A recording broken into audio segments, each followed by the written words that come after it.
Sir, what is OLAF doing as main activity? Yeah, thank you for the question. The main activity of OLAF is actually to protect the financial interest of the European Union. So we're here to protect the EU budget. And that means that we do investigations to protect from fraud and irregularities the expenditure side of the budget, as well as the revenue side of the budget. So we have a team of investigators that, as a job, actually produces investigations, does final reports, and these final reports then contain also conclusions and recommendations for the recuperation of the money, and possibly also sometimes for judicial action when we see that there is something wrong, that we send to the competent authorities. The judicial recommendation, of course, always go to the judicial authorities in the member states. The financial recommendations may go, depending on who is the owner of the money, will be going to the spending DGs here in Brussels. How many staff do you have for this activity? Because we talk about 28 member states. That is correct. There is two investigative directorates in OLAF. We have one of them dealing with internal cases, that is the misconduct of European officials. And then we have three units dealing with direct spending. These are research programs and so on. Two units dealing with revenue, and three dealing with the structural funds and agricultural funds. Roughly the number of investigators is in the area of 210, I think. You think it's enough for the 28 member states? Well, it's never enough, is it? But of course, if we had more, we could do more.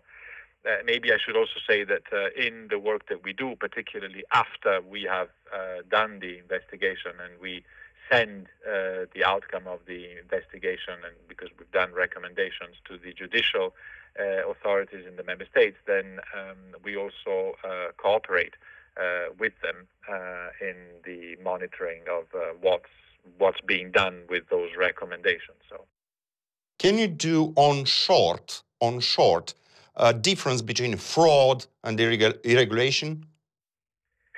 Yes, so basically its irregularities tend to be minor problems of non-respect of the legal framework, legal or administrative framework that produce an expenditure that shouldn't have happened. This would be an irregularity.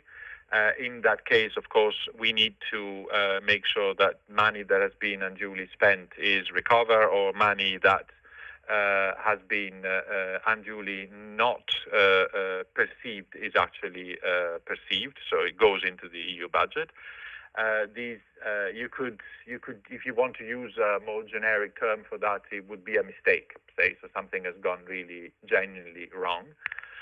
Fraud is something that implies intentional behavior, so this is one or more individuals that put in place a concerted, wanted action to make sure that that EU money that should have been spent for a particular project, or that should have been collected for a particular good, say customs duties, are not collected or are not spent in the right way, and are instead used for an illegitimate purpose, which could be putting it in your pocket or making sure that it goes in the wrong place.